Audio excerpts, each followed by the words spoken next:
ইতিমধ্যে যারা ফেসবুকে মনিটাইজেশন পেয়েছেন তাদেরকে বলবো, তাদের উদ্দেশ্যে বলবো যে আপনারা কি কি সতর্কতা অবলম্বন করলে আপনার যে মনিটাইজেশনটা সেটা টিকিয়ে রাখতে পারবেন। আপনারা জানেন যে অনেকেই কিন্তু মনিটাইজেশন পাওয়ার পরেও কিন্তু মনিটাইজেশন চলে যায়।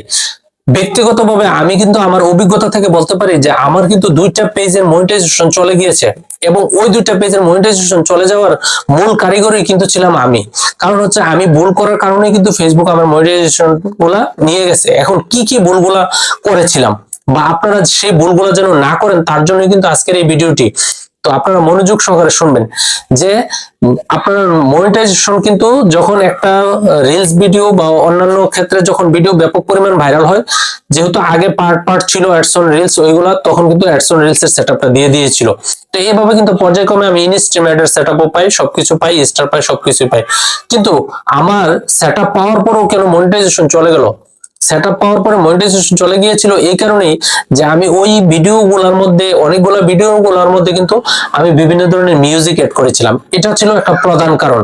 তারপর হচ্ছে আমি যখন অ্যাকশন ভিডিওগুলো তৈরি করি, ওই অ্যাকশন ভিডিওগুলোর মধ্যে কিন্তু অনেক সময় আমরা দেখা যায় বড় ফাইটিং বা মারামারি এই ধরনের ভিডিওগুলা বেশি আনন্দ পায় মানুষ, বা আমরাও বুঝতে পারি নাই, ওই ভিডিওগুলা বেশি কালেক্টেড করেছিলাম এবং ওইটার উপরে ডুইট ভিডিও বানিয়েছিলাম। তো এই ধরনের বেশি মারামারি বা এই ধরনের কোনো অ্যাকশন যদি বেশি থাকে তাহলে ওই ভিডিওগুলো আপনারা চয়েস করবেন না। নরমাল যে ভিডিওগুলো হাসি ফুর্তি আনন্দ বা কিছু দেখাচ্ছে, হ্যাঁ, এই ধরনের ভিডিওগুলো চয়েস করবেন। চয়েস করার পরও তারপরও আপনারা আপনাদের রিকমেন্ডেশন যে সেটিংসটা আছে ওইখানে গিয়ে চেক করবেন যে ওইখানে আপনার কোনো ভিডিওতে কোনো প্রবলেম আসছে কিনা। যদি ওই ভিডিওতে প্রবলেম আসে তাহলে ওই ভিডিওটা অবশ্যই ডিলিট করে দিতে হবে। তা আমরা যদি 2-3 দিন পর পর চেক করতে হবে, আর পারলে প্রতিদিন 1 থেকে 2বারও চেক করবেন, অসুবিধা নেই। রিকমেন্ডেশনটা যদি ক্লিন থাকে, আপনার যদি দেখেন যে মনিটাইজেশন অ্যাক্টিভ আছে, তার মানে আলহামদুলিল্লাহ আপনার পেজ কিন্তু সুরক্ষিত আছে। বা এইভাবেই এই নিয়মে কাজ করে যাবেন।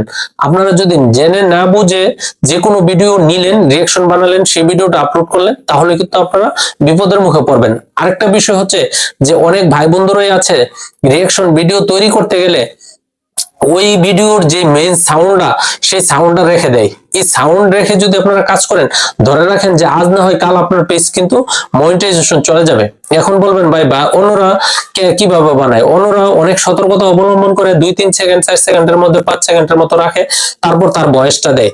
তারপর আমি বলবো যে এটা নিয়ে রিস্ক নিয়ে, এত রিস্ক নিয়ে কাজ করার দরকার নাই। যারা ইনকাম করতেছে করুক, তারা তাদের কৌশল খাটিয়ে করতেছে, কিন্তু আমার কথা হচ্ছে আমি এত পরিশ্রম করব একটু রিঅ্যাকশন দেওয়ার জন্য, মানে তাদের অরিজিনাল ভয়েসটা রেখে যদি আমি আমার কথাটা বলি, কোনো কারণে আমার পলিসি ইস্যু আসলো, সেভাবে আস্তে আস্তে দেখা যাবে হুট করে আমার পেজে মনিটাইজেশন চলে যাবে। তো আপনারা এইভাবে না কাজ করে, আমার কথা হচ্ছে যে একটু নিজের ভিডিও আমি নিজে ভয়েসটা যখন দিব, যখন অন্যের ভিডিওটার সাথে আমি ডুয়েট করব, যখন আমার অরিজিনাল সাউন্ডটা ফুল টু এ টু জেড, মানে ফার্স্ট টু লাস্ট পর্যন্ত আমার ভয়েসটাই থাকবে, তখন কিন্তু ওই ভিডিওটা আমার অরিজিনাল ভিডিও হয়ে যায়। আর অরিজিনাল ভিডিও হয় বিধেই কিন্তু ফেসবুক আমাদেরকে টাকা দেয়। তো আপনারা নতুন যারা আছেন তারা এভাবে কাজ করার চেষ্টা করুন, যেন বিপদের মুখে না পড়েন। তো